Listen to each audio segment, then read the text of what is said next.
Welcome to Healing Generations, a podcast creating a dialogue uplifting the importance of healing, strengthening, and supporting our communities, and that addresses the disparities and inequities in communities of color.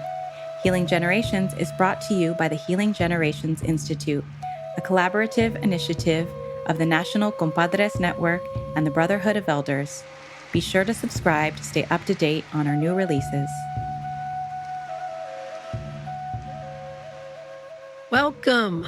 I just want to welcome everyone to our Healing Generations podcast.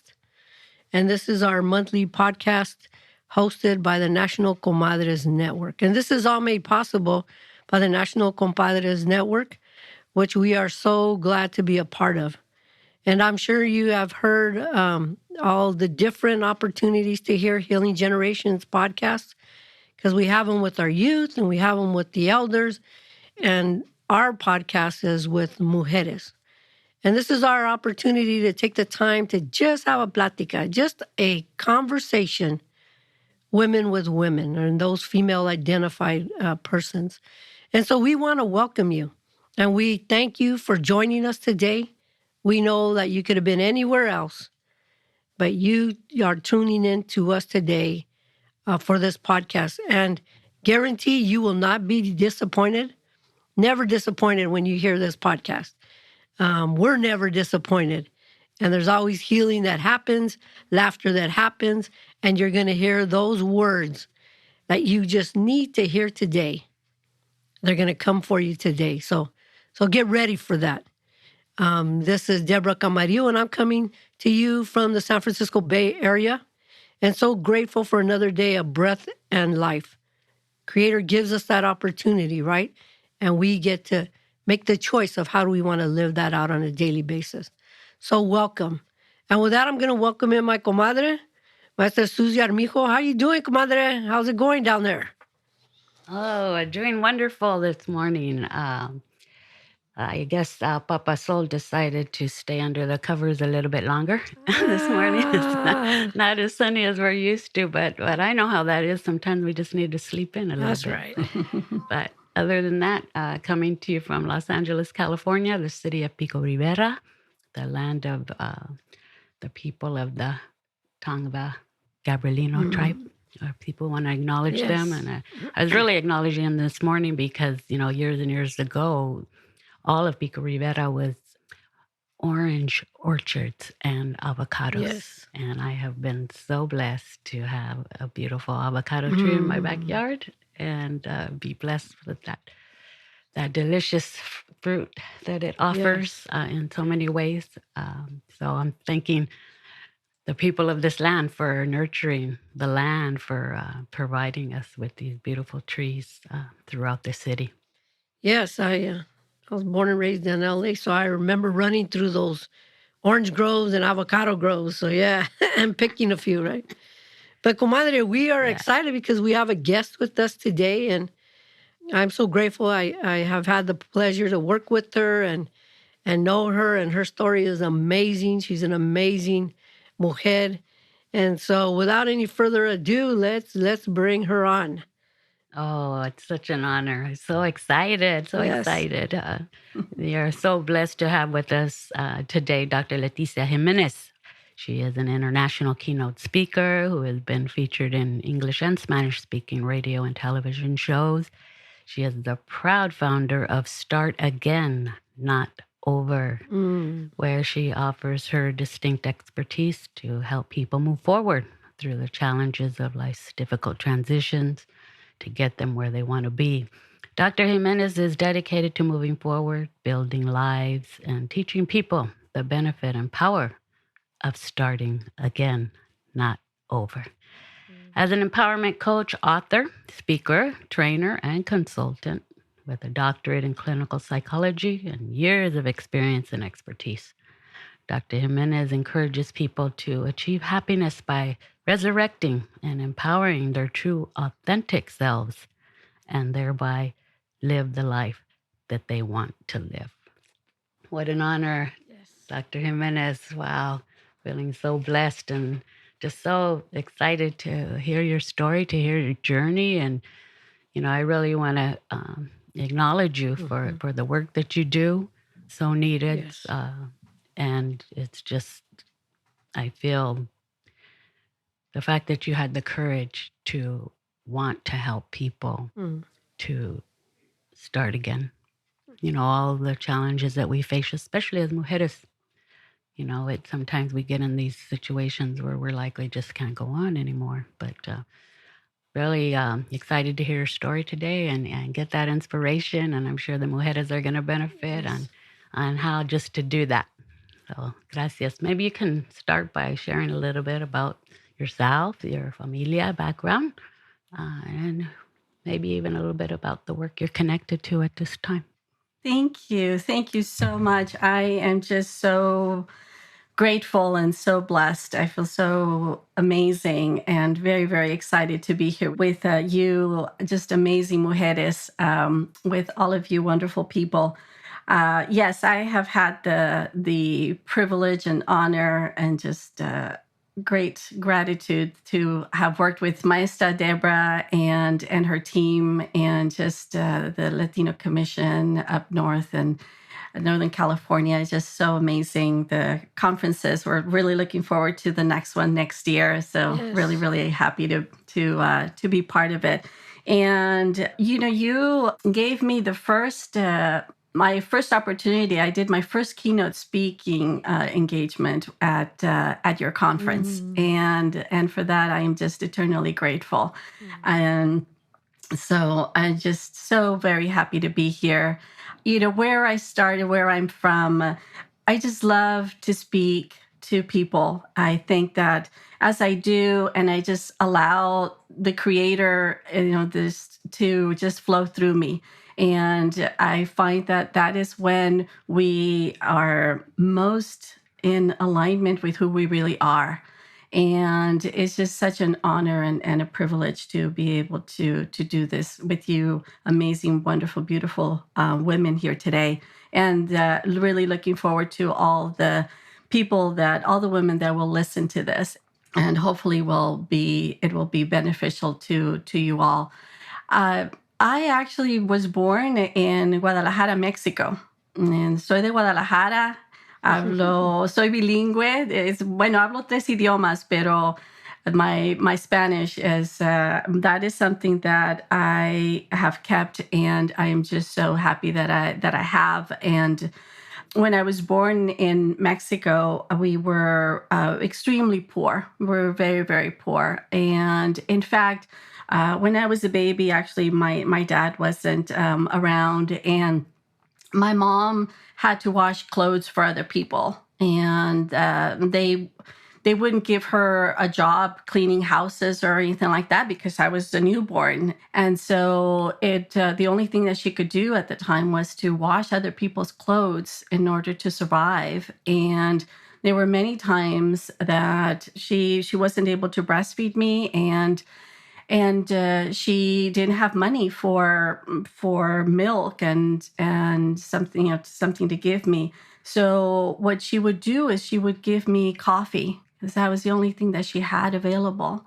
And she would give me very diluted coffee and with sugar so that I would drink it.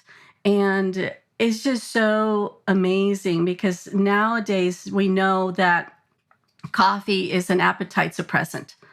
It suppresses the appetite and so forth. But I mentioned this for many reasons, but one of them is because the knowledge that we have as people, the knowledge that we have as human beings, and I think there's something very special about us women. I mean, we're known to have that little bit, be more in tuned with that sixth sense that really, again, aligns us to who we really are, and to that collective consciousness, to that infinite consciousness and wisdom that the universe has provided before us with our ancestors and our abuelitas, our abuelitos, and everybody before us. So I think that maternal instinct that she had just allowed me to, she said she would give me that, and I would drink it and be satisfied and would fall asleep. And she would go on washing so she could get, so she could earn money so that next time was able to give me a little bit of milk and so forth. But as I talk about this, I want people to know that the things that we talk about, and it was just, you're not going to learn anything new because you already know everything that all of this information. You already have that maternal instinct. You already have that knowledge, that collective consciousness, that all of that wisdom and intelligence that is a part of the universe is already part of us. So I think that's very, very important for us to remember. And as I talk about, you were talking about my business and start again, not over. And it's all about really remembering who we really are and what we really know. And what is it that makes us happy? And what is it that we are meant to do? And as we grow, in the psychology world, we talk about children, and we talk about how we learned a lot of things as babies, and a lot of information, a lot of beliefs are imprinted on us at the very, very early age. And as I was growing up, the fact that that I was hungry, and the fact that I knew that my mom was there and that she was able to provide for me, and that I would be okay at some point, I think that was extremely important for me and has helped me through very difficult and challenging life transitions that I have gone through. So as I was growing up, my mom and my dad got together again, and they brought us here to the United States. And here in the United States, I was 6 years old at that time, and I didn't know the language. So I had to learn English, and I had to stay on track with the curriculum of the rest of the class. And it's just really incredible, the people that our Creator puts in our paths to help us through some of those difficult moments in our lives. And I had this amazing teacher. She is just, and I say she passed a few years ago, but she continues. I truly believe that the people in our lives who have passed are still with us. And they are now, we may call them angels, guardian angels.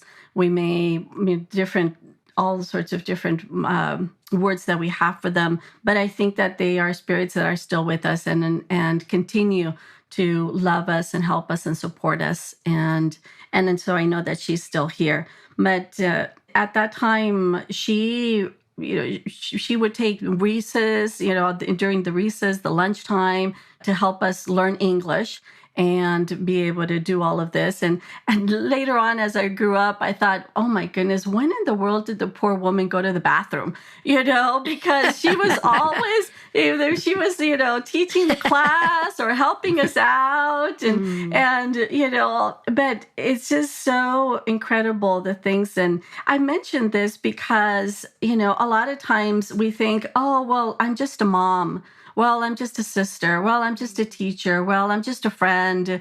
But you have so much influence and are able to help so many people through those roles in your life. And as a teacher, she was able to see in me things that I wasn't able to see myself yet. She is the one who helped me realize that I was able to do whatever I wanted to do, that I had the ability and the potential and the capability to do that. Before her, I could not remember that, and as I said, it's not that I learned it, but not that she taught it to me, but she helped me remember who I really was and what I was capable of doing.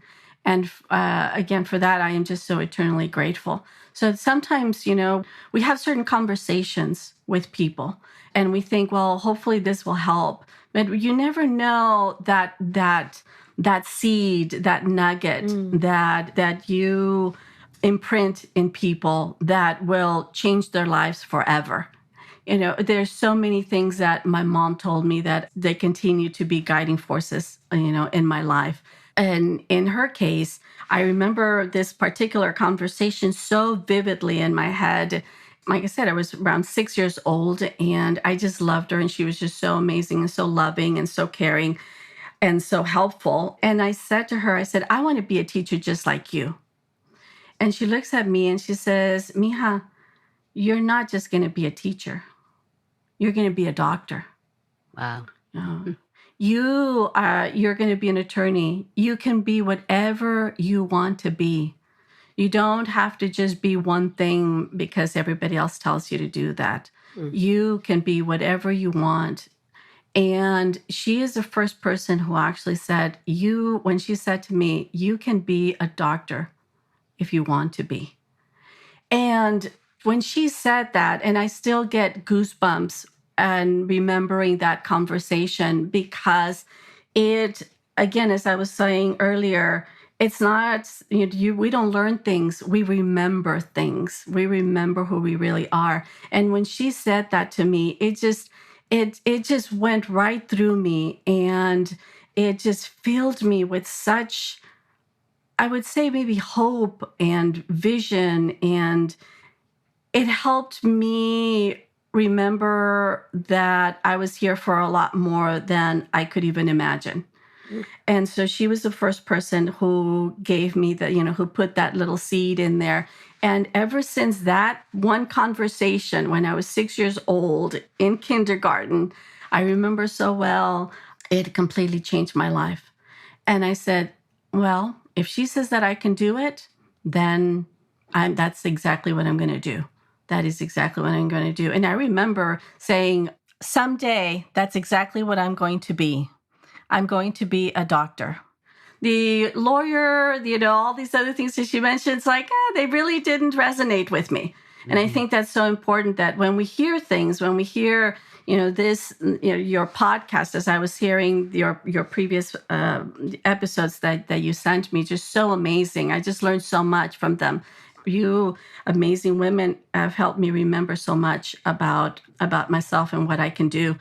So it's really amazing to remember those, to hear as we move forward throughout the day, and even just people that we speak to on, in the supermarket or wherever, they and we can really influence each other.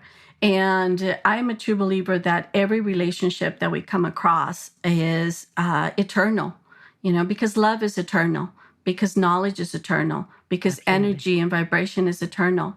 And so there are people that I have met and I have known for a few minutes in a grocery store, and I can just remember the impact that they had on me. And I think that is just so, so important.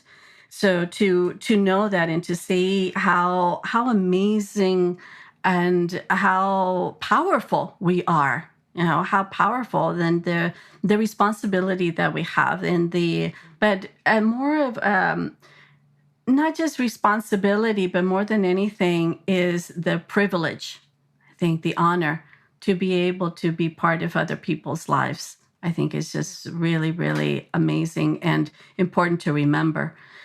So going back to her, she just put that seed, and she followed me. I say followed me because she kept in touch with my family the whole time. She was there when, she said, when that conversation, I just strive to be and to do the best that I could all the time. And, when I was reading Don Miguel Ruiz and the 4 agreements and, his 4th agreement, always do your best. And that is something that I learned from her, to just do my best. And that's all I can do. And that's more than enough. That is more than enough. And so, I graduated, got honors from when I graduated from elementary school, when I graduated from junior high, when I graduated as salutatorian from high school. And as I said, I just knew that I wanted to be a doctor. And but I did know, I guess, at that time, what kind of doctors. There's so many different types of doctors that you had no idea. But I guess, when my mom always tells me, when I was little, well, and I do remember this as well, she would call me her little nurse. She would call me her little nurse because I was always, I would be helping and so forth. And I thought, well, maybe that's the type of field, maybe a medical physician. That maybe that's something that I want to do, because that's all I knew. Sometimes that's all you know. So I started college, and I was in that track of being a physician. And then I took my first psychology class. And it just spoke to me. It just resonated with me.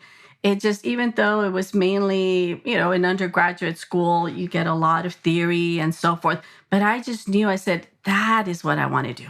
That is what I want to do. I want to be a psychologist. I want to get a doctorate in psychology, and I want to help people that way. And a lot of people would say, my family especially, they would say, "Oh no, you can't be a doc. You can't do that. You can't. That would not be good for you." And I'm like, "Why?" "Because you're too sensitive." They would say, "Because you're too sensitive." Says your clients are going to start crying, and you're going to be crying with them. And and I thought, well, first of all, I thought, well, what's wrong with that? Right? Absolutely. Because a lot of times, we see people crying, and we think that we have to fix something, that we have to help them, that we have to do something. And we don't realize the power and the amazing healing power of just being with somebody's pain. Just being there with somebody, and just them knowing that you're there, and just how amazing and how healing and how loving and compassionate that is. And that is so important to for us to remember that as well. So, and then of course I was a little concerned, because I thought, well, I want to do this because I want to help people, because it feels right. But if I'm not going to be able to help people, and I'm just going to be crying with them, and I'm not going to be able to know what to do and how to help them, then what's the point? And so I remember, and again, this next conversation with my undergraduate, psychology professor, and I said to her, and I said, I know that this is what I want to do, and I feel that this is what I want to become, a psychologist. I said, but my family is telling me this, and I'm really worried about it, And she looks at me and she says, "Leticia, that is exactly the type of people that we need. Mm-hmm. You are exactly the type of person that we want in this field. You are exactly the type of person that will be able to help a lot of people." Because she said, we can teach you different methods and techniques and so forth, and you will learn all of those things. And when you go to graduate school, you will learn how to be a psychologist. Because we can teach people that, but we cannot teach people to care. Mm-hmm. We cannot teach people to care. Mm-hmm. We cannot teach people to be empathetic, to be sympathetic. We can't teach people to be compassionate, And I'm paraphrasing here because, I don't remember the exact words, but that's what I remember, and that's what I got from it, that we cannot teach people to do those things, but that is exactly what we need to be able to help other people. And we as women, we are known to be compassionate, mm-hmm. right? Mm-hmm. But it's important for us to know that, and to know how amazing and how wonderful and how healing and powerful that is, the ability and the wanting to be compassionate and to be there with someone and to be able to help them. And so that is just so incredibly important for us to remember that about ourselves. And in college, actually in high school, when I was in high school, I took 4 years of French. And a lot of people would say, "Oh, well, why don't you just take Spanish?" Because, you'd be an easy A and that sort of a thing. But I said, no, I already know Spanish. I'm already know Spanish, and thanks to my mom and her always keeping me in bilingual classes, and she's the one who really taught me how to read and write. Even though she only went to school for three, I think no more than 6 months of to school one year, like in first grade. But she taught herself how to read and write, and she's the one who taught me how to read and write in Spanish and so forth. And I said, no, I want to do more. I want to do more. And I think it's so important for us to remember that we can do more. That as much as we do, that there's always we're always in the state of growing and expanding, and that is a wonderful thing. And when we hear that, when we listen to that, that's really important for us to listen to and go with and go with that. So, I always tell people when I do my trainings and so forth, I said, we're not human dones. We're human beings. We're not done yet. We're not human doers. We're human beings. We are always in the state of being, of becoming, of growing, of expanding. And so that's really a really wonderful thing. Anyway, so I took 4 years of French and so forth. And then when I was in college, I actually had a double major. I graduated with a bachelor's in psychology and in English. And I share this with you because for me, even though people saw a lot of potential in me, I didn't know about it. I didn't remember it until they told me that I was able to do it. And people can tell you all sorts of things, right? People can tell you, oh, you're a wonderful person. Oh, you're great and this and that. But until you actually prove it to yourself, until you do things that show you that you can do it, until you practice and you do things, then you start believing it. And I think that's something that's very, very important, because a lot of people suffer from low self-esteem and not having enough confidence in themselves. And especially a lot of women, we're taught to just be submissive or just not really think for ourselves and things like that. But it is really, really important to know that you can achieve what you can be, and just start with small things. Just start with small things. So it's really, really important to know that whatever we want to be or who we want to become, that it is possible. And that it is a process. I think that's really, really important. And I think that's a good note to acknowledge some things here. Mm-hmm. Because in your life's journey, right, where someone could look and say, look at this little girl. What does she have going on for her? She's just, what we would say, a poor girl. Her mother's buried trying to survive. Yes. What can we expect from her? Right. But the reality is, and this is what I hear you saying, we can expect greatness from her. Absolutely. Because our dreams are really, the sky's the limit. And you have proven that in your life, in your life's trajectory, because you not only accomplished that, you're a very accomplished woman and doctor within your field. And I got to just tell you, Doc, that I was sitting here and listening to you and just amazed, because I know some things that other folks don't know. And to hear you sharing about your life, and of course this is maybe not even halfway through your life, but to hear you share, and I know that just a year ago, or maybe a little bit more than a year ago, you couldn't even speak. Right. That is amazing. And I wonder if you would share with our audience today, because I think that part of starting over is so important, because life is life, and life's going to give us challenges in life. But what do you do with the challenges? How do you sobrevivir, right? but not only just to exist or to overcome, but how do you excel? Yes. How do you just, ride that wave of greatness and of expectation, of hope, right? Of that joy. How do we do that in the midst of some of the very difficult things that life will come at us with? And so, Doc, would you share with us, what happened a couple years back for you? Yes, thank you, Deborah.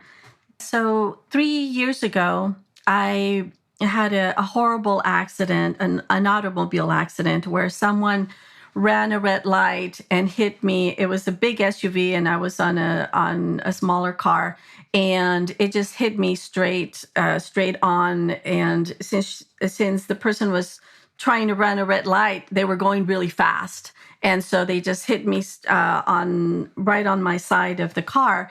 And it's just a horrible accident. They had to use the jaws of life to get me out, and it was extremely frightening. And I wasn't sure what was going to happen. I just saw the car coming to me, and I wasn't sure if I was going to live after that, because it just came straight at me.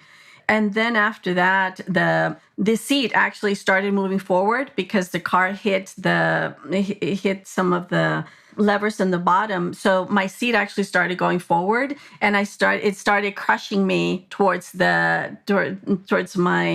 steering wheel. And so at the end, and I wasn't sure if it was going to stop because it just kept on going. And I was thinking, this is it. It's just going to crush me. It's going to crush me right into the steering wheel, and of course maybe the airbag will come up, and it'll just completely crush my head. So the fire department, they came, and like I said, they used the jaws of life and were able to get me out.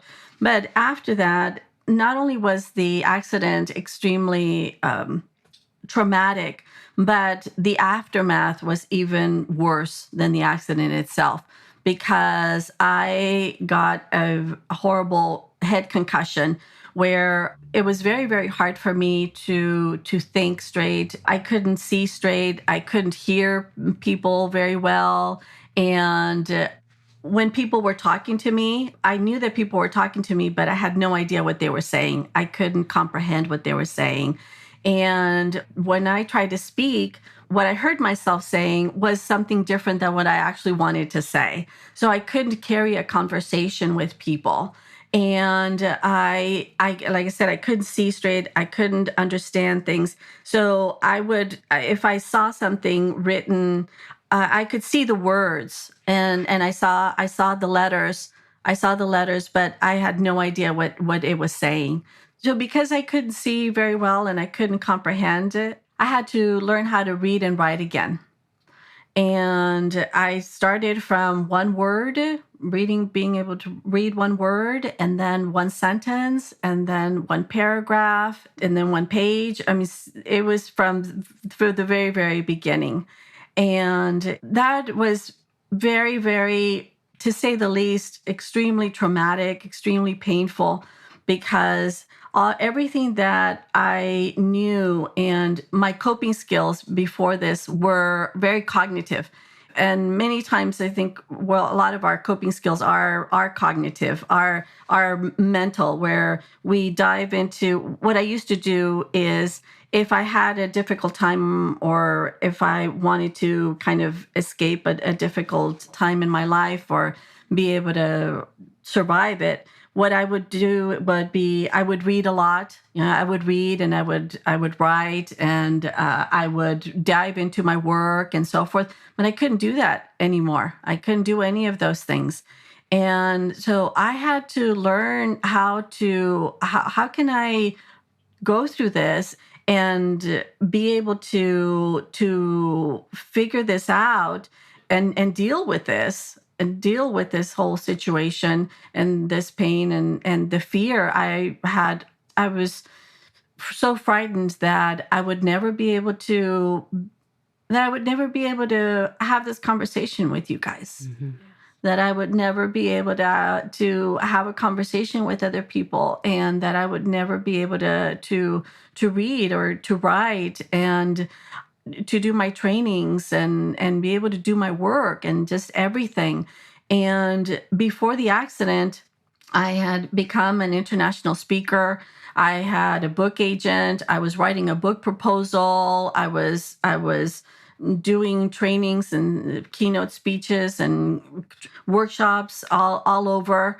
And I was at the top of my game, as they say. And then all of a sudden I couldn't even move. All of a sudden I couldn't talk to people, and I couldn't see, and I couldn't hear, and I couldn't understand. And it was extremely, extremely painful and frightening, to say the least. And you can hear it in my voice just thinking about it, just how it takes me back to that. And I remember just being in bed and not being able to get up and go to the bathroom, and not be able to get up and go and get a drink of water. And of course, I couldn't watch TV. I couldn't see, because the light was so strong, and any light. And so my shutters had to be closed, because even the light outside, it would make my headaches just so much worse. And in that situation, I kept thinking, what can I do? And what can I do right now? And everything that I had learned, and everything that I was talking about and teaching about starting again, not over, I implemented it on myself. I used it. And I said, okay, this is where I am right now. And so what can I do now? How can I do it? And just one step at a time. And it was very difficult when you're in the middle of an experience like that, or any traumatic experience. We start doubting ourselves. We forget who we really are and the abilities that we have. And it's common and it's normal. And I think that's something that I want people to know, that it's okay. But I had to remind myself that it was okay. I had to remind myself that I was going to be okay, and that there are angels, and that that the Creator was not going to leave me like that. Mm-hmm. I know that with that experience, I have grown so much. I have learned so much, and to believe in myself, to remember myself, to remember that, okay, just because I can't read doesn't mean that I'm dumb. It doesn't mean that I won't be able to do it later on. Mm-hmm. And what can I do right now? What can I do right now? And I think with starting again, when you start again and not over, is remembering that you were in a certain situation. Then what can I learn from that? Yes. What can I learn from that? And then how can I use that and move forward? Mm-hmm.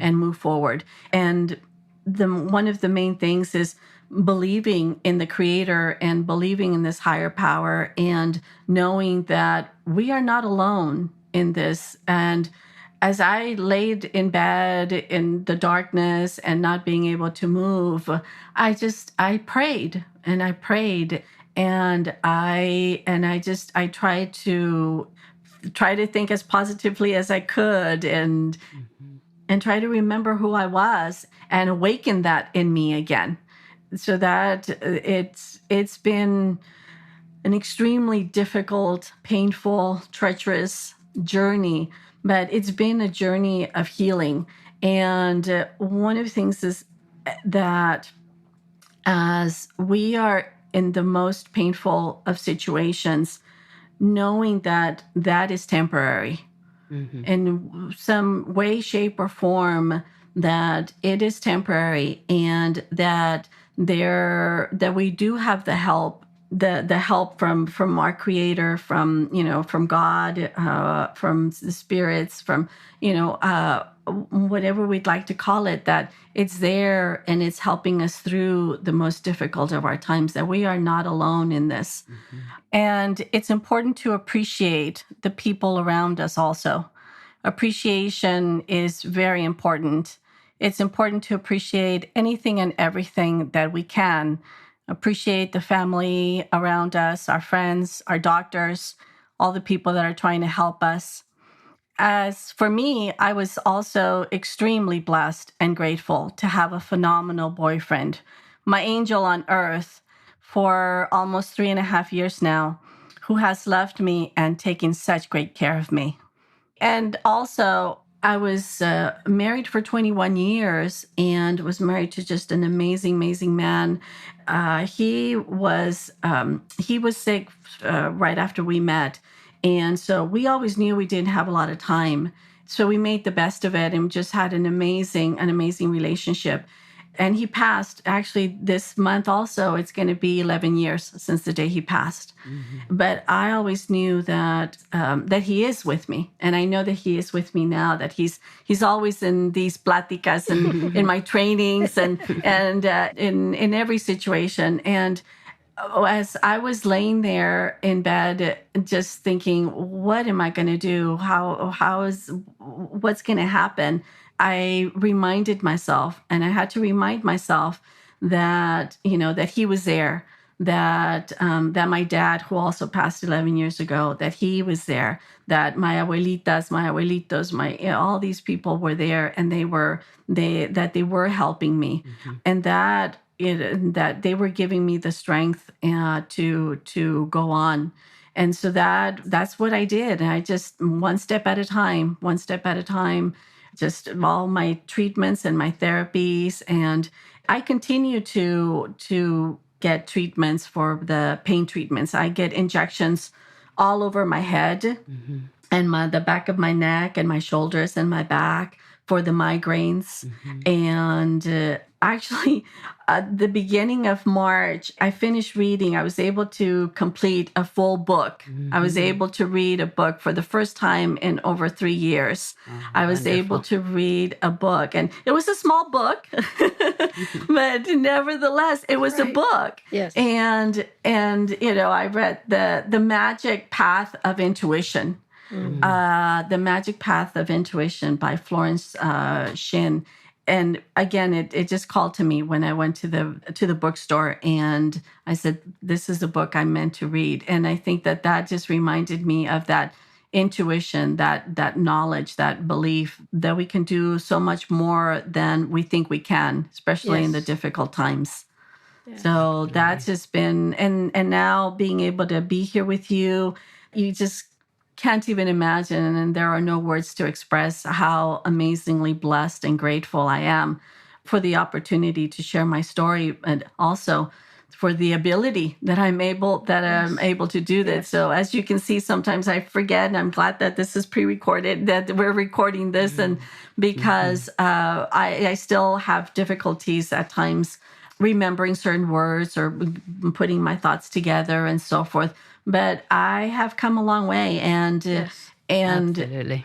Yeah, and I know that I know in my heart and in my soul, in my spirit, that not only will I be able to get out of this, that I will survive, as Maestra Deborah was talking about earlier, not only survive, but that I am going to thrive. Yes. And that this experience has actually made me a better person, mm-hmm. has made me a better, and maybe not yet, but a better speaker and a better and a better writer and so forth. Yes. And because I can now speak to things that I could not speak to before, mm-hmm. from that experience. And I think that's very, very important to remember that. When I was growing up, I grew up in a domestic violence situation. My dad was an alcoholic, and he would beat my mom, and then he would beat us. But my faith, my knowing that God was always there, and that I knew that things were going to be better. Mm-hmm. I didn't know how, but that things were going to be better, and that I was going to be able to survive and be in a much better situation. And so as going through this situation here, I tried, and I say I tried because there were times when it was very, very difficult. Sometimes it's very difficult to remember that we are not alone, that we do have help, that things are transitional, and that they can be better, and that they will be better in some way, shape, or form. And so that is what I am trying to convey to people, and that in any traumatic experience, in any life transition, whether even positive or negative, that we've learned a lot in the difficulties in our lives, and that all of that pain is not for nothing, that we didn't just have it, but that it is something that will not only help us, but strengthen us and help us through and propel us really, to even a much better space. Thank you, Doctor. Yes. Thank you. Yeah, and I think that that's such an important part for us to acknowledge, right? Yes. Because it is in that darkness, right? It is in that time of reflection where you can't see a little bit of light, but things are happening inside. And we know that it's in that darkness. All of a sudden, we see that little seed start popping up out of the ground. That's going to birth a beautiful flower, but it happens in those difficult, dark times, Yes. right? Right. And if you don't know the darkness, then how do you know the light? Yes. Absolutely. Then how do you know? If you don't know the difficulties, how do you know when there are the beauty? When you don't see the ugly, the ugliness, then you can't see the beauty. Yes. And in every moment in our lives, we have options on how we're going to perceive, how we're going to look at it. If we're going to see it as a positive thing, we'll learn from it and allow it to help us, or are we going to see it as a punishment or as a negative thing, as a curse? And when we do have that perception, then we give that darkness the power to hurt us even more. Right. And so now I've had lots of issues with, I had surgeries and so forth, and I had issues with my salivary glands because of the accident. And I actually at times I can't chew. So now when I eat and I am able to eat without pain, everything just tastes so much better. What a blessing. Everything is just such a blessing. And I don't take it for granted. I do not take it for granted.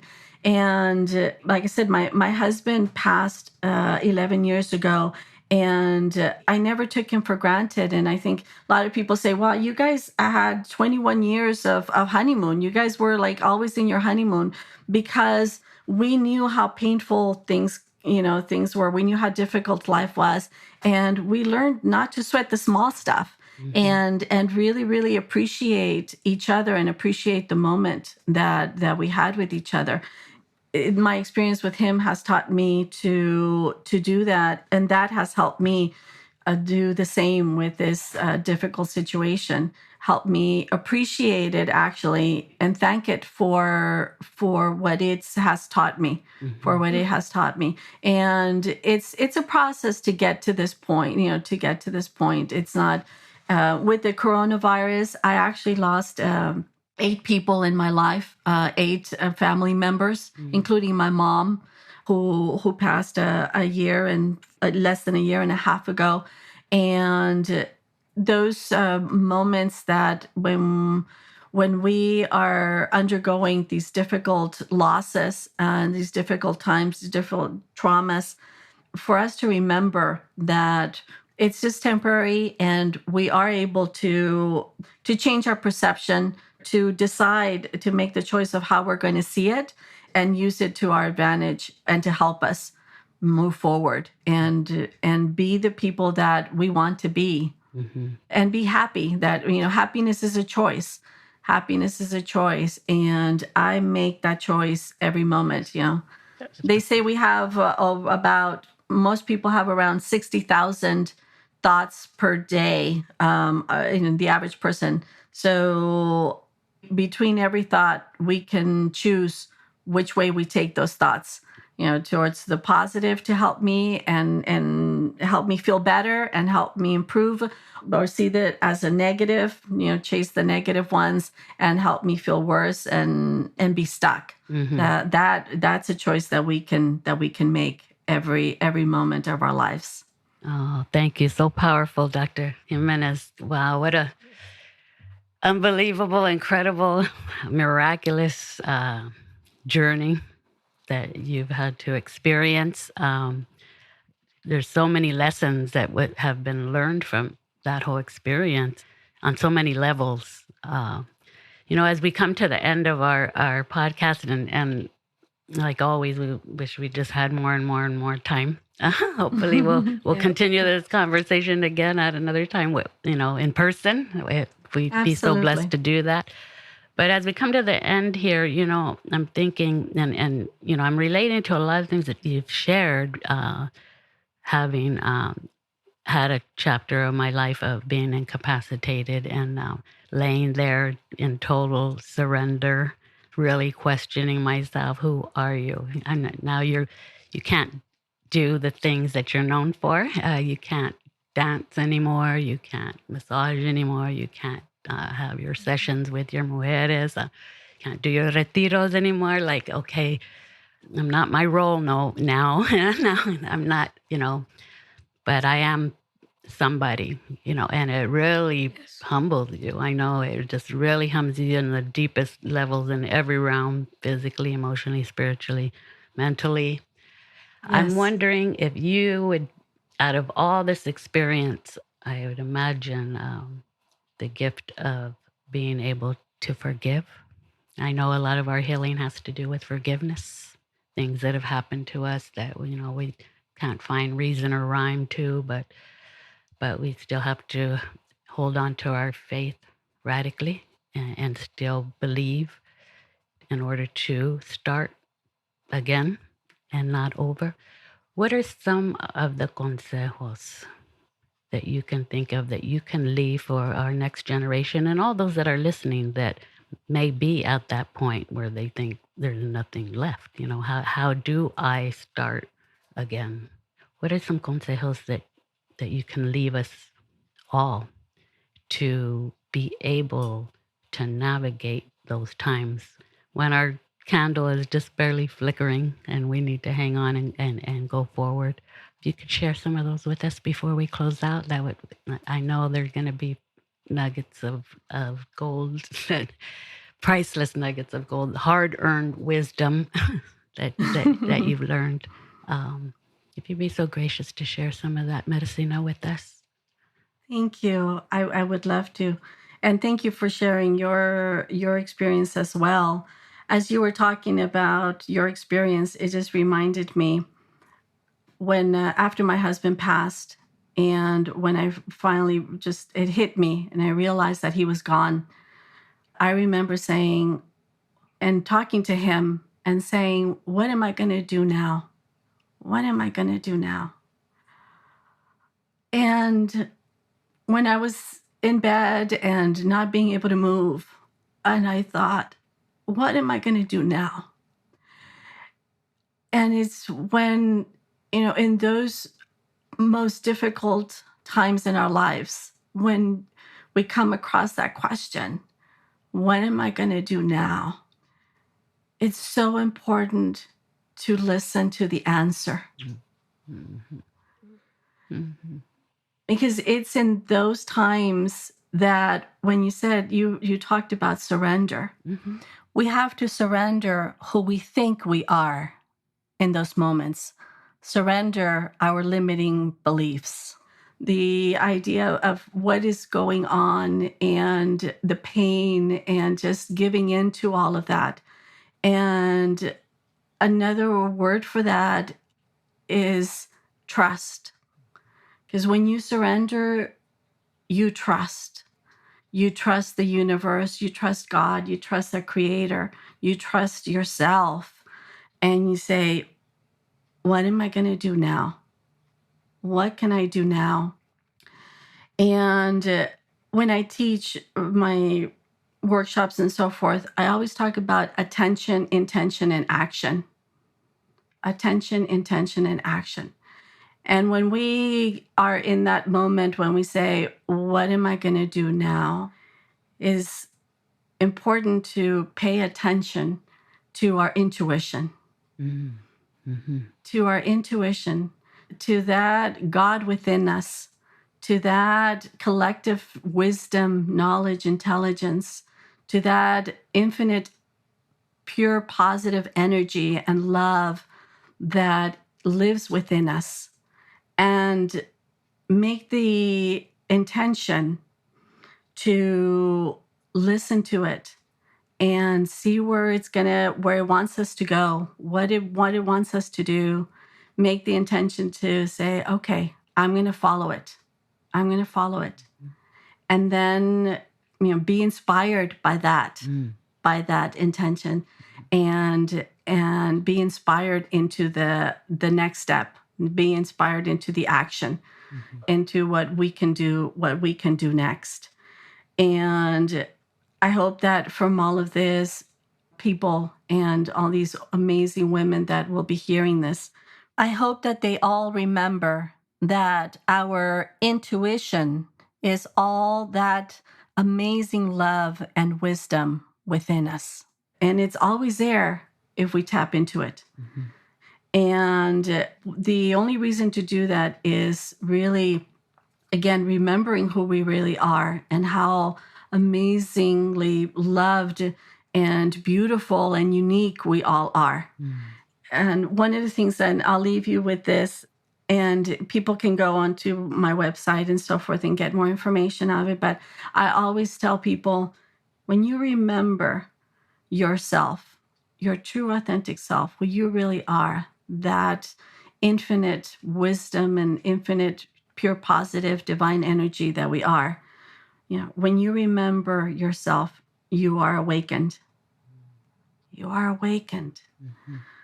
When you accept and embrace yourself, that true self of who you really are, you are empowered.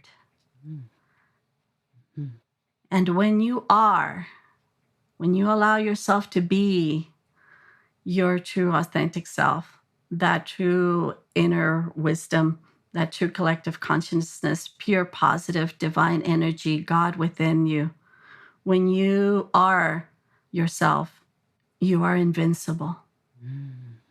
You are invincible, unstoppable, unlimited, infinite.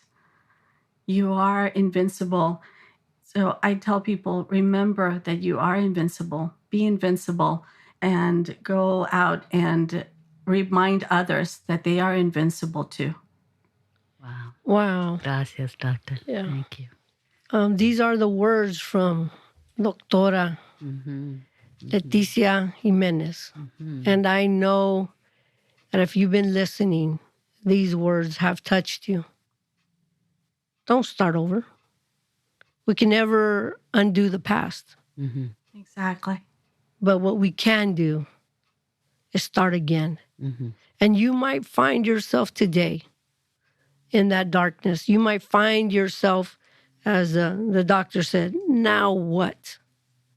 Now what? Because there doesn't seem to be any answers coming your way. It doesn't seem, there doesn't seem to be any hope or any light. There doesn't seem. But the good thing about seeming is that we don't base our reality on seeming, right? Exactly. We base our reality on faith, in knowing what is real. And what is real is that the sun comes up every day, whether we see it or not. And that is a commitment towards humanity.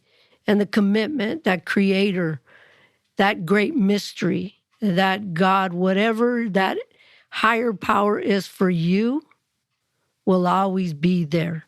And it's up to us to connect to that. And this is the lessons from Dr. Ximénez. Her life is a testament to the words that she shared. It's just not an intellectual exchange. It's a reality of her life. she walks her talk. Mm-hmm. And Doc, I just want to thank you so much. Thank you for coming and joining us today. It is truly a historical time.